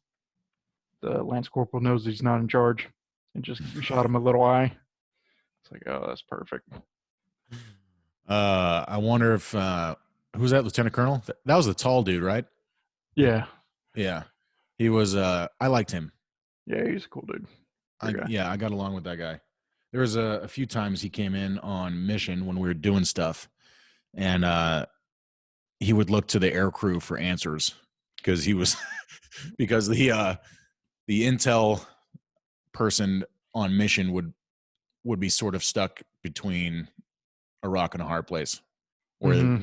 they couldn't, because they were in his command and because they were Marines, they couldn't speak freely. Right. So he would just be like, "Hey, you contractor, what happened?" Yeah. Yeah, I did not have a problem with that while I was in. me Like I neither. said, I was a great operator. I was a terrible Marine because I didn't care for all that Boy Scout shit. You were just a half inch away from being a good Marine. Yeah. So Oh, too bad. So if you what would you say you liked better? Did you like, as far as your role in foreign affairs and so on, did you like being a Marine better, or did you like being a contractor better? well, there's a certain prestige with being a Marine. Everyone's got big dick energy and walks around like that, and it's a very different type of environment where if you say something needs to get done, even if it's impossible, the shit's going to get done. It's a culture, and everyone's you know taking a bite of the shit sandwich together, and the camaraderie is something I've never seen anywhere else. But on the flip side, being a contractor is great because one of my favorite lines is "not my fucking problem." So if it's not in the contract, it is very uh, expressly told to us, do not do this, don't help out, don't try to be the good Samaritan, do your job, do it well, and leave it alone. And there's not all the extra bullshit that comes along with being in the military, like waking up at 2 o'clock in the morning just to fuck with you. Yeah, I describe it to people as it's sort of the best of both worlds. Twice the pay, half the bullshit. Twice the pay, half the bullshit will change your perspective on life. It'll change a lot. And you don't have a tight camaraderie necessarily with people, as you described your experience with the Marines, but you can develop good relationships with people that do last a long time. Absolutely. And I think that's true wherever you go, but there is something about being like the mission, if it's a good mission, gives you a feeling that you're a part of something bigger than yourself. And even if you're a contractor and you're not wearing a uniform, you're still a part of that mission. So it gives you that sense of purpose that I think people identify with so much with their military service. I think that's still there, provided you're on the right contract. I've been on some shitty contracts that are like, why don't we just end this now? Because you're wasting everybody's time and everybody's money. Mm-hmm. But, I've been on some good ones that were like, I could stay there. I could continue that work for a long time and be happy Right. because it was meaningful. I was pretty unhappy with the first leg of that deployment where you were out there together, because we were doing pattern of life shit, but it was literally staring at sand. We weren't even looking at the fucking houses. Yep. That, and if we did see some shit, some blaringly obvious shit, dudes walking around with the AP or RPG, Dragunov, and AK, leave them alone. Continue on. It's celebratory fire. Leave them alone. Yeah, leave them alone. So the first 6 months, unless they were going to butt fuck your grandma, they did not let you drop on anyone. So it felt like I was wasting my time, but I was getting paid to do it, so I did it and put a smile on. There was a lot of that the first, like you said, the first half, I was very motivated to be supporting the Marines because I was in the Army National Guard. I've been attached to like other military units and stuff, but there was a spirit of corps that you could feel as an outsider just working with the Marines. I mean, one fucking guy ran everywhere that he went just because he's so happy to be a Marine. He's just running everywhere. And he's like, yeah, it's good for my health. And, I got to get places and do stuff. And there was like this like energy there that they brought just because of the culture. But when it came to that first, like those first few months where we're finding nefarious activity that should be acted upon with deadly force immediately, and then they fucking wouldn't respond to it. And that blew my mind. Like I still to this day struggle with my perception of how politics influences the Marines, because not just the Marines. I mean, the same problems with the Marines are the same problem with every organization involved in warfare. Right. It's bureaucratic as fuck, and it's directly associated to politics. So that, if your measurement of success is to get all your Marines in the sandbox and out without any injuries, then you're not going to fight the war. Yeah. So the time I was out there deployed as a Marine was fucking phenomenal. So I made it out there for Marja, the invasion of Marja, which is Afghanistan's Fallujah. Yep. So it was near the tail end of our deployment, and we started building raid packages and all that. And we were very, very familiar with this town. And when that shit kicked off, it was like a month-long Super Bowl. And the Shadow system has that printer inside of it, the one that it has a what now? The printer, the foot pedal that's hooked up to the yeah, I don't know. I didn't do any Shadow stuff. Oh, okay. So it's got those printers that they use for like ultrasounds. So here's the black and white photo of your kid. Yeah. So that's literally it. They have those inside of there, so that you have foot pedals.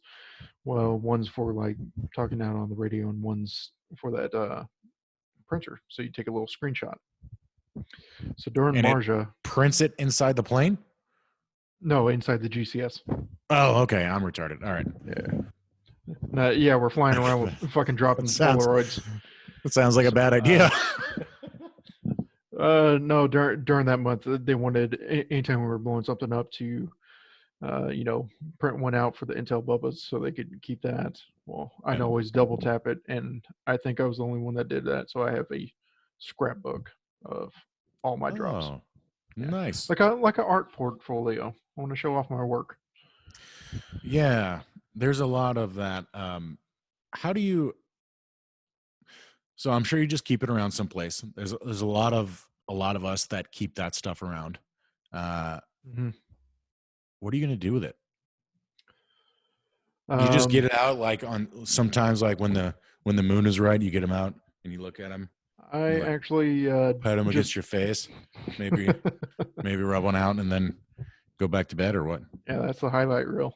I actually just recently went over and made copies of them over at the Marine Corps Museum here in Quantico. So I think they had no pictures of that, and they figured out I was the only one that had these shots of certain very, very violent nights of Marja. So they're going to put those up somewhere. But right now, yeah, they're literally in a scrapbook. Well, did you ask Uncle Sam if that's okay? Yeah, they got just declassed, so that's good. All they had to do was scrub the grids.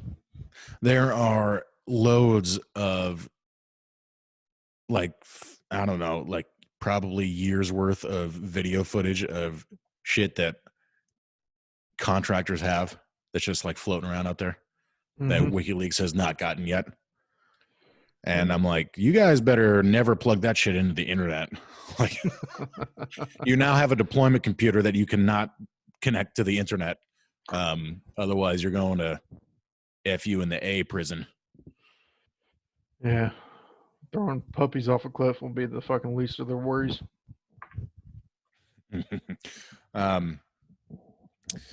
So you did do some work though, right? That first year that we were there, there were some things that people found that we ended up going after, right? Yeah, we had a few really good nights.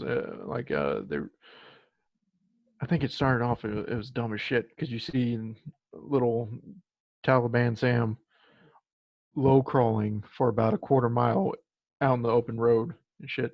And people are just walking by him. They're like, look, you can see them doing the head turn, looking down at him like, the fuck are you doing, G.I. Jane? Get up. So he's low crawling for I'd say about a quarter mile. Gets up, holds the AK up over his head like he's doing grabbing onto a pull-up bar. Fires off some rounds. God knows where they fucking go.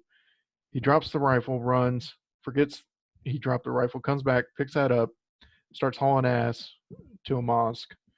And he's got his little boogaloo game down there. So they all come out and they start shooting into the air aimlessly. But there's that celebratory fire. Yeah. There's at least one fucker that's paying attention, and he's popping off at a MRAP. Yeah. So they hop in one of those little Helix trucks, and we follow them through the desert. And this was a get your blood pumping type of moment. So everyone's pumped. We know we get to drop on them now. So we're calling in for a Cobra and shit, and I think it takes like a good fucking hour for them to get on station. I was like, that's some blue balls there. I mean, I've had an erection for quite a while now and shit. And they finally get on station. And there was no escalation of force. They just fucking murdered this truck. I mean, they unloaded the entire payload on a single fucking truck. All rockets, all guns going off. And it was funny because there were about 2 squirters come running out of the truck. And you could tell they were a little bit hurt and such. And old boy pulled off station, and he had his counterpart come in with a fresh Cobra, fresh payload, and dropped it on two runners. It's like, that's a little bit overkill. It's like, no wonder our fucking defense budget is so damn high when we're spending, $80,000 to kill one guy. I think the some of those lulls in the fight, they just like, you don't know if you're going to get another call. So it's like, all right, well, we're out here. We got the advantage. We have the firepower. Let's use all of it. We'll just go back, gas up, refit, and then, wait another 3 days before we get another call to go back out again. Shit's already paid for. Yeah, it's already paid for. You already bought it. Might as well use it. Party. One of the crew chiefs was saying, hey, this one expires in a couple days. Just spend it. Yeah, no shit. There's that little aluminum latch on the ammo cans. Once it's cut open, that's it. Yeah, it's not going back in there. Yep. So, we had a handful. I think over the entire year I was out there, probably 3 or 5 drops, and a shitload of fucking weather days. There was a ton of days. Yeah, I've got a screenshot from one of those weather days of the, what are they called? Haboobs? Haboob, yeah. Yeah, one of those coming in. And like that, it forced the aircraft up in the air uncontrollably for, I want to say it was like 3,000 to 4,000 feet. And we're just like trying to go full speed nosedive to stay in the approved airspace. Mm-hmm. But, everything else was gone, and our little plane is too slow to outrun the storm. So just like, oh shit, here it comes. Like, yeah, point it into the wind, I guess. And then, that fucker just shot straight up through the ceiling. We were, I don't think we can say altitudes. I don't know what we can and can't say anymore. It was high though. It was ridiculously high. We had never operated that high under normal conditions. Mm-hmm. And I don't even know if it was tested, like ever physically tested that high. You would need oxygen if you were a private pilot. Really? You would need an oxygen mask for that. Yeah. And you guys still had signal? Yeah, we had great signal. I got photos of it. Because that's got to be at least double. We were taking photos of inside the, like it was just all brown, but you could capture telemetry and stuff. It was pretty cool. Now, we talked briefly about the engine problem that we were having over there.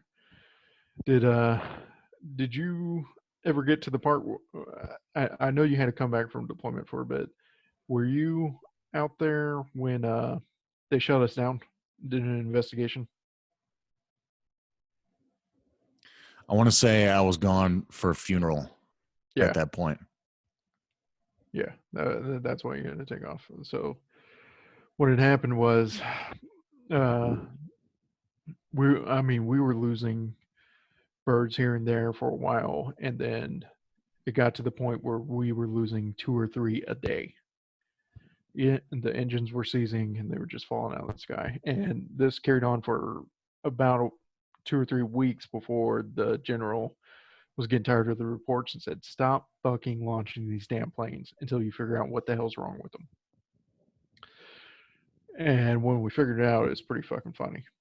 So I've heard a lot of things about it. So do you actually know what it was? Because I've gotten like 3 different stories about that. I'll tell you what the official report says that I saw. So the engines were seizing. The engines were made by Orbital. I think that company was down in Australia or New Zealand. It was one of those two.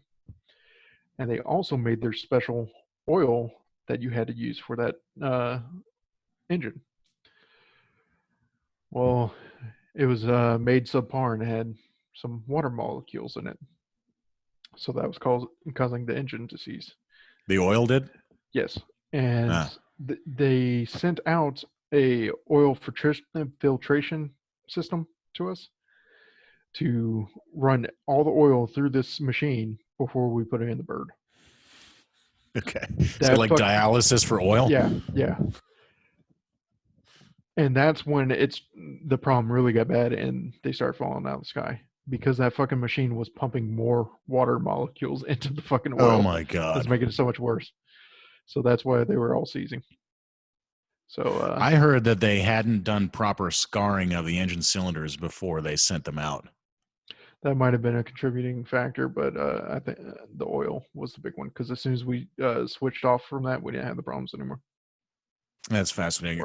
There's a lot of things that it can go wrong with, like these little engines that if they're not built and engineered specifically, like you can, when you're flying them as hard as the mission requires you to fly them and as often, then you're just exposing it to all kinds of shit that the engineers don't even think about. And they were really marketed as a disposable engine. It's 4 bolts and 2 lines. Yeah. Line replaceable unit. Yeah. And what it weighed like 8 pounds. Yeah. Something like that. Yes. Pretty cool little gizmo. Did you ever get to take any down while you were in control? No, I didn't have to. None of my engines died. The first one I was on with one guy, it was our first flight ever, both of us. And they're like, hey, land this. We just showed up one night and they're like, who's not tired? You know, a few of us raised our hands. They're like, all right, you go on a mission. You two get over here and land this.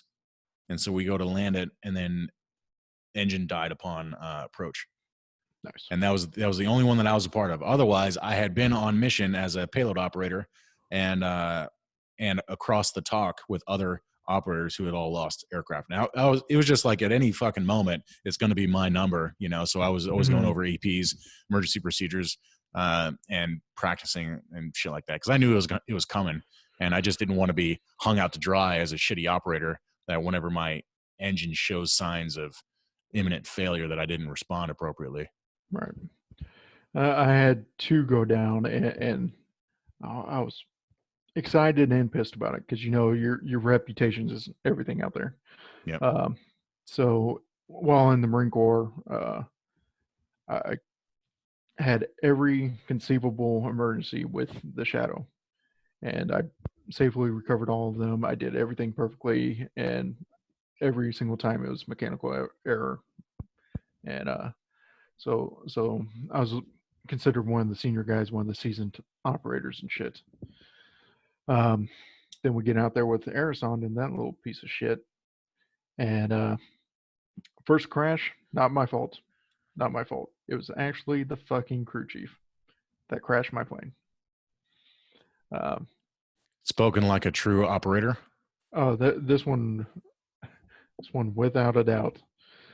So I think you might know this crew chief. He was the tech strong guy that cried because the Bosch guy was the lead. Yeah. Even though he wasn't qualified and all that shit. Yeah, him. So to keep up his quals, he had to do a launch and land every few weeks. And I was the asshole that got stuck with him because I was seasoned. Yeah. So we're coming in for landing. Everything's perfectly fine. And I'm running through the checklist, and we have the prompt and command style. So I will say something like, turn the switch on. You will respond with, the switch is on. So I'm running through the landing checklist. And at this point, he's on the headset and he's listening to me. I'm not putting out commands. I'm reading off everything, all my gauges and stuff like that. And this part of the checklist does not elicit a response. It's just for me. I'm saying I'm switching over to differential GPS. So that is switching off from our main GPS that we use throughout flight to a type of GPS where there's 2 antennas and they base their geo position off the relative distance to each other. So he takes that as me telling him to switch the cable over. You remember they had to take the Oh cable over to yes, the I the remember hydrant part. that. Yeah, yeah. So me saying I'm switching over, or I said differential GPS good. He took that as I'll hook up that cable, Yep. and I'm not going to tell you. So as soon as he did that, and he switched it from one GPS to another, since his end of the cable is not hooked up, it goes to default. So my plane thought it was a couple thousand feet too high, Yep. and nose dived straight into the base, to the Afghani side of the base, like right into their fucking tents. Whoopsie. Yeah. So that part I kind of laughed about. I was like, "Yeah, I got you, little fuckers." Yeah, that is But, entirely his fault. yeah, 100%. Because I look back up, I'm like, "Where's my?" Oh, I Well, see what you did. no, You no, 9/11 them. yeah. Okay. Sweet revenge. So I remember looking up on my screen, and you remember how it would change color when you lost signal, Yeah. so everything starts going orange and shit. I'm like, "Where's my fucking plane?" And the MC's like, "Did you just crash?" Like, you son of a bitch. And then 2 seconds later, you get old boy coming over the radio. Cable's hooked up. God. Yeah. So that one was him. And then the one other crash that was the engine did seize. And I didn't take this bird off. I was just part of the landing crew, the launch and landing crew. So I hopped on someone else's.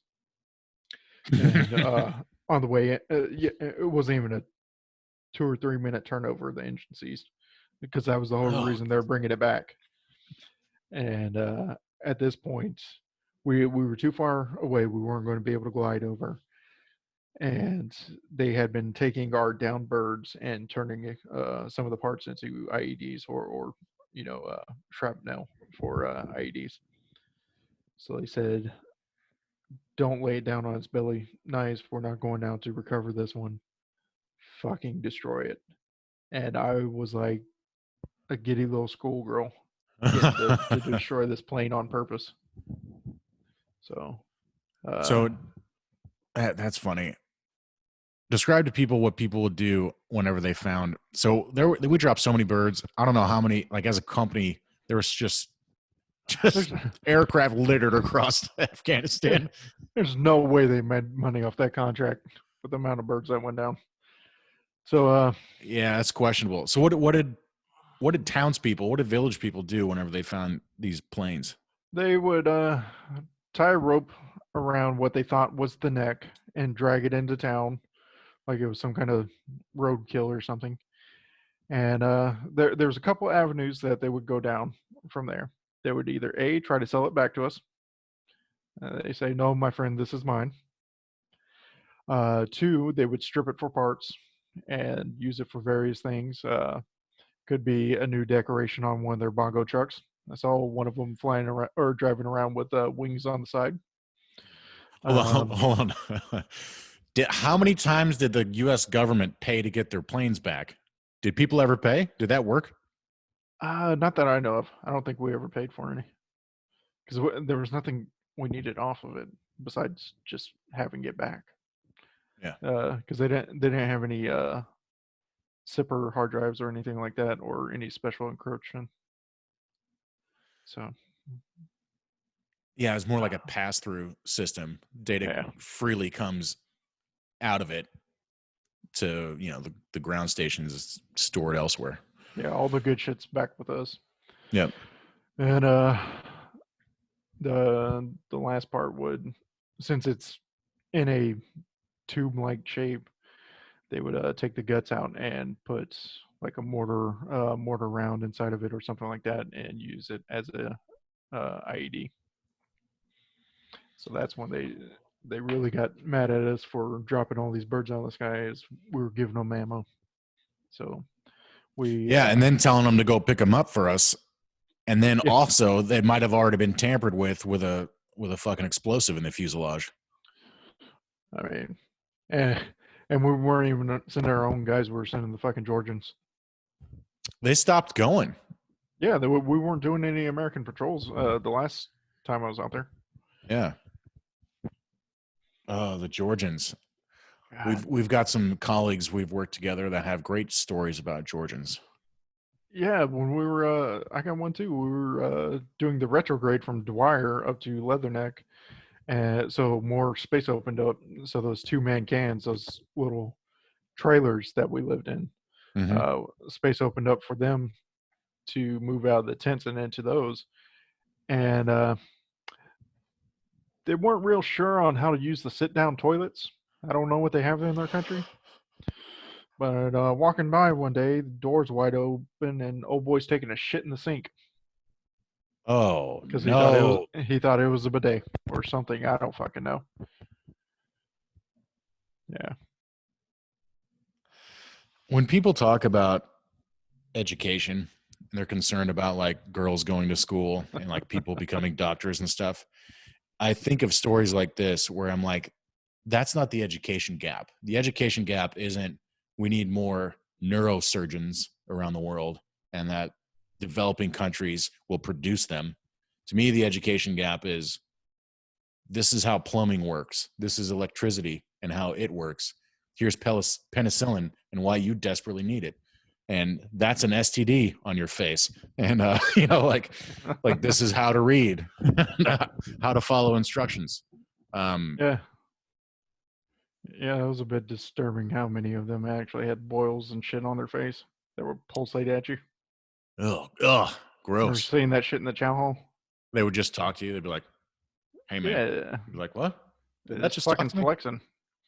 It's flexing at me. And then, yeah, there was some of the other TCNs we had out there. Worked in the chow hall, the third country nationals. Yeah. Because since we were at the satellite site, since they were retrograding everything, I remember for a while there, and I still can't fucking eat them. They ran out of food, so and they didn't even have MREs. So what they had every day for at least 2 months, it was boiled hot dogs, sauerkraut, and those fucking Otis Spunkmeyer muffins. Nice. Yeah, those Otis muffins. They had that Those are for prevalent. I can't fucking eat those anymore. I can't even smell them. I'll gag. I was like, yeah, can't do it anymore. Dude, And I used to talk to the dudes at the Green Bean on Dwyer. yeah, Remember those Kenyan dudes that worked there? yeah, they were pretty cool. They were cool. So I was listening to Bob Marley on my phone. So I would turn my music on and then walk to work. And on my way there, I'd go get a sweet Moac. This podcast is sponsored by Green Bean Coffee, and I would go get a coffee before I went to work. So I would chat up this dude that worked there. I think he was Kenyan. Anyway, so we're talking about Bob Marley and reggae, and he speaks sort of broken English. He knows the menu well enough, and he knows how to tell you how much it costs. But he turns on a reggae song. I was like, hey, yeah, that sounds good. I like the sound of it. And we're just talking. I'm trying to talk about music. He's like, this is a good song. And I was like, yeah, it's a good song. He goes, this song, and he's like kind of like shaking his shoulders, like dancing. He goes, the song is about raping a woman. I was like, what? He goes, yes, this song is how to rape a woman. I couldn't hear the lyrics. I couldn't understand the lyrics. It was like a thick accent and like sort of French, sort of English, sort of African, all mixed together, like whatever they might speak in Djibouti. And, but with a reggae tone to it. I was like, do you mean like a song about like hooking up with a lady or like meeting a girl or like wanting a girl? Cause there's plenty of those songs. Mm-hmm. And he's like, no, a raping song. I was like, you're telling me that this song that you're dancing to right now so joyfully is about forcefully raping a woman? He's like, yes, a raping song. And I was like, okay, give me my coffee. I'm getting out of here. I was conceived. Yeah, I was like, so it sounds like you got a good track there. Yeah, I had a funny one with one of the Kenyans in the chow hall. So telling you about the fucking food shortage and shit. And then one day, the supplies started coming back in, And so me and one of the intel guys went over to the chow hall, and we saw they had fresh fruit. We were like, "Thank you, Jesus. We needed something that wasn't boiled meat." Yeah. And so we get some of that, and we come back to the COC, and it just looks like your typical fruit medley and shit. And I'm eating some of it, and then I pick them one piece, and could have sworn it was green apple or something like that thrown in my mouth, and it tastes like someone wiped their asshole with it and put a Lysol wipe over it. So it had that shit and the cleaner taste to it. So I spit it across the room and shit. I think I hit Captain America with it. But I'm like, so I thought maybe it was just that one piece, but everyone else ate the same shit, and they're like, "What the fuck is that?" So the next day I go to the chow hall, and I see one of the Kenyan dudes there, and he's standing next to the fruit, looking all fucking happy. And I'm like, "Hey man, what is this?" "It's fruit, sir. It's good." Like, okay, yeah. I understand that. I know this is fruit, but this piece right here, this thing that looks like an apple, what is that? "Oh, it's a fruit. It's very good."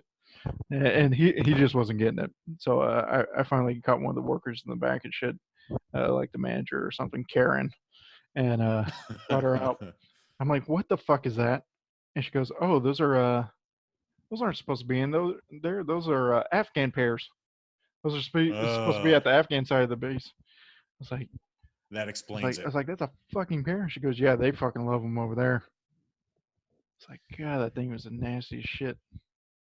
Ew. Yeah, I was always sketched out whenever I saw pretty much any Afghan I saw there was like, I'm like, is this one gonna blow up? I'd pass an Afghan. I'm like, don't blow up, don't blow up, don't blow up. Oh, sweet. Yeah. You know, like every one of them, you can read people a little bit. What doesn't matter what language or culture, like their body language speaks a lot, and that's what you have to go off of whenever you don't speak the same language.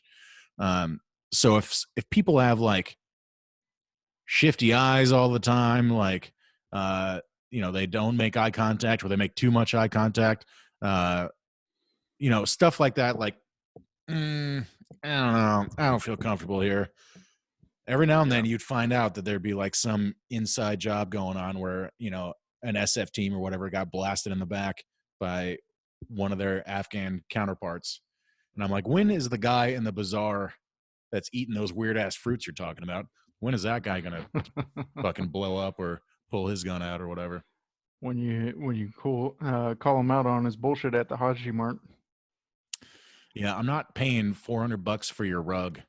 Yeah, you come up to him like, "Hey, how much is this?" "Oh, normally $15,000, but for you, my friend, 10." Yeah, wow. $10. What a price disparity. Yeah. So, and I remember listening to your last podcast, and you were talking about how walking around at night on Leatherneck, you had your pocket knife, K-bar, whatever, and your mag light.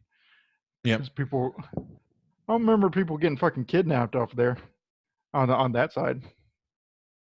Yeah, I don't know what side the kidnappings happened on, but there was a fucking, I don't know if I can say this because we got off a we got it off of the Sipper. So the Sipper would have reports on like, they'd have like activity heat maps and stuff. Oh yeah. And you'd see little heat map sections like blotted out the entire base. And I'm like, okay, we'll select that. And then one of the Marines I was working with was like, he's like, hey, everybody here is cleared. Like, no, there's no point not going through it. Mm-hmm. I didn't have access to it by myself. Yeah. And so we started going through it, and sure enough, there was a whole fucking bus of contractor guys, not Americans, but like the support laundry type of dudes that got just fucking drove right off the like kidnapped from the bus transport guys that are supposed to pick you up and take you to your barracks or your living quarters or whatever. They just drove that fucker off the post. See, I don't understand how that happens with the law. I don't either. Yeah. Me and you are not small men. I don't know if there was firearms involved in that, if it was a hostage scenario, or if they just kept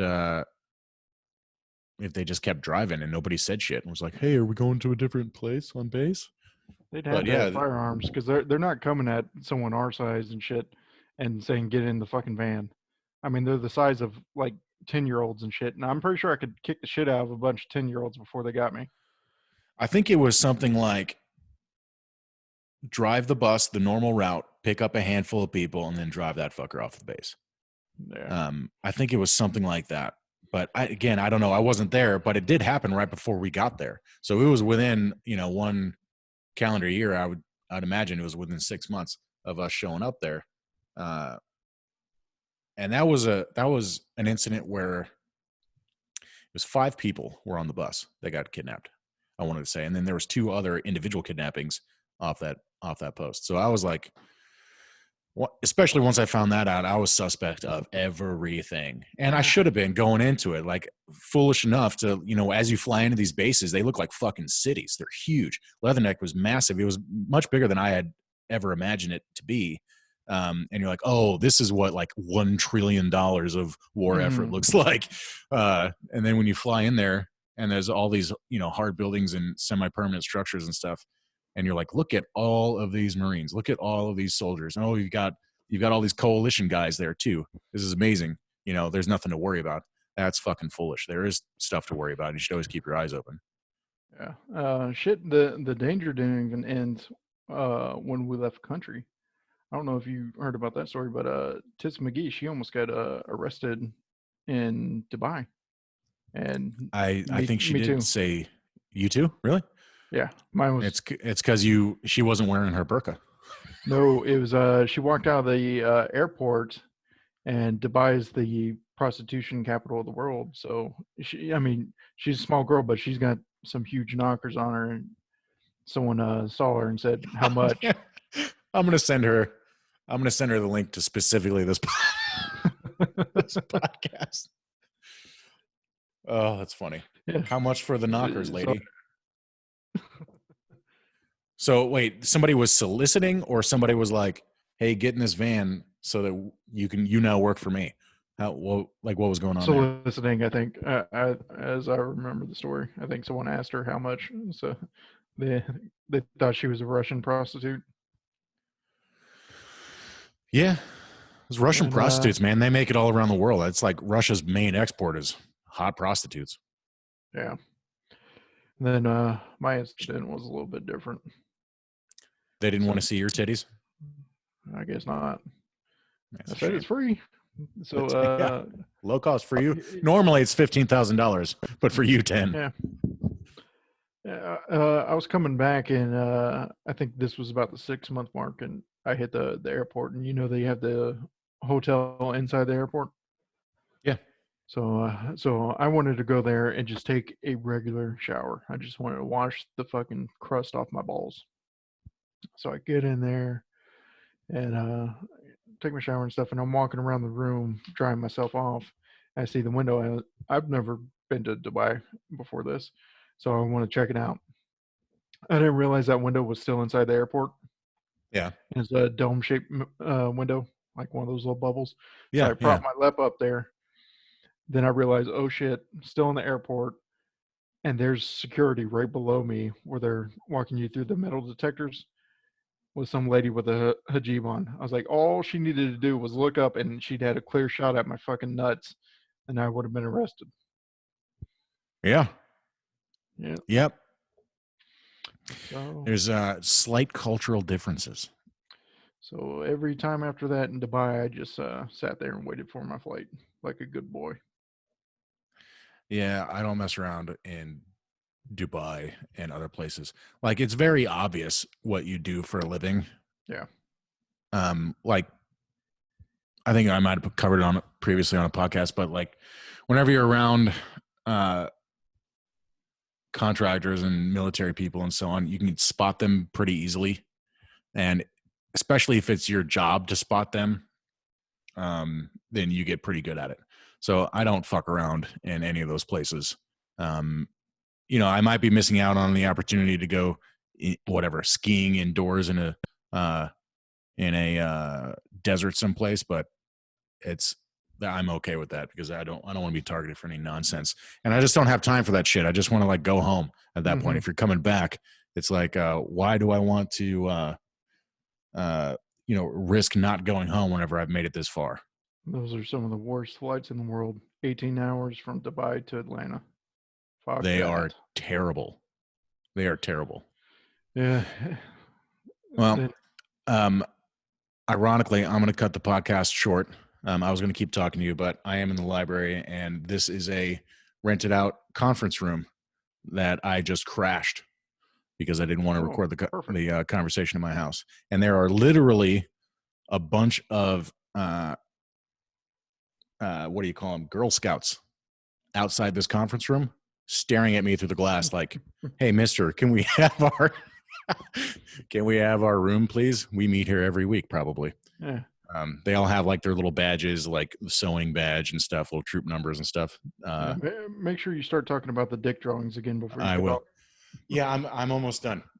I'll come right back out. I'm sorry. Yeah, so I'm gonna. She just came in to check. Anyway, so let's do this again. Let's get our other cohort on board whenever he stops studying for whatever his master's in liberal bullshit.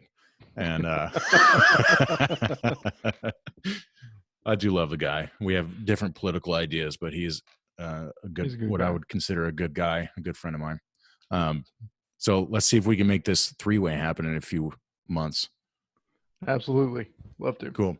I'm going to do an intro and an outro, and I'll just record it somewhere else because most of this is just going to be on, audio. So thanks, man. I appreciate it. Appreciate it. Have a good one, buddy. You too. I'll see you. Sorry.